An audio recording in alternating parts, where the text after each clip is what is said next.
you have one more thing to do, and that is you get a closing statement. So again, we drew for lots for the order of speaking. Jack Layton, you get to speak first, 45 seconds to each of our leaders to finish off tonight. Well, dear friends who've been following this debate, Mr. Ignatieff's party was in power for 13 years, and there were lots of problems and many failures. And then Mr. Harper was in power for 5 years, and again, many failures. They, between them, have, of course, supervised whether it's corruption in government, real difficulties with our healthcare system, our environmental record on the world stage is in tatters, and when it comes to the economy, you're having a tougher and tougher time to make ends meet.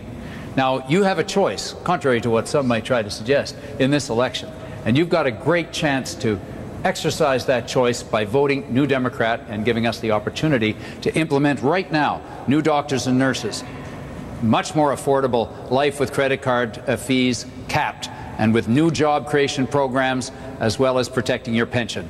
I urge you to support the New Democrats. We'll fight for you. Thank you, Mr. Layton. Monsieur Duceppe. Dear friends, the other leaders' actions prove that they do not really recognize Quebec as a nation. None of them have taken into account the Quebec consensus. I have the greatest respect for Canada, but Canada bases its policies on its own interests. Quebecers have the right to make their own choices. To do so, Quebec must become a country. But as long as Quebec is part of Canada, the Bloc will be there for Quebec. A conservative majority will act against our interests. Stephen Harper hides his intention. We cannot trust him. The Bloc is still the only party in Quebec able to stop Stephen Harper. I invite everyone who does not want a conservative majority to vote for the Bloc Québécois. Good evening. Michael Ignatieff. On May the 2nd, choose a government that respects democracy. Choose a government that respects the citizens' rights. Choose a government that focuses on your priorities. Mr. Harper doesn't have your priorities in mind. His priorities are jets, jails, and corporate tax giveaways.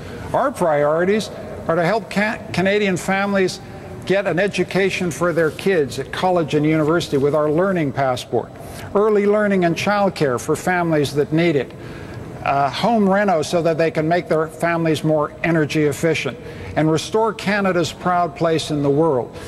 The choice will be between a Harper government or a Liberal government on May the 2nd. I hope you'll vote Liberal, but most of all, I thank you for taking part in this debate tonight. Thank you, Mr. Ignatieff. Stephen Harper. First of all, I want to thank Canadians for their honor and their trust as having served as their Prime Minister, your Prime Minister, over the past 5 years, including during some very difficult economic times. But it has kept us focused on the economy, on creating jobs, on delivering affordable benefits to people, and making sure we keep your taxes low. As a consequence, Canada, which was already the greatest country in the world, the best country, is emerging from this recession stronger and faster than just about anyone.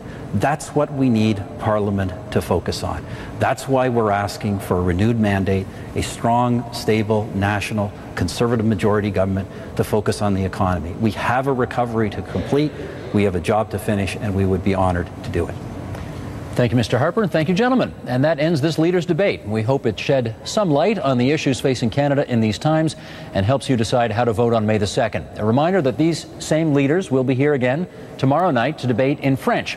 And you can see that 8 p.m. Eastern Time on the TVA network and Radio-Canada. You can see the debate simultaneously translated into English on CBC News Network and CTV News Channel. I'm Steve Paikin. Good night from Ottawa.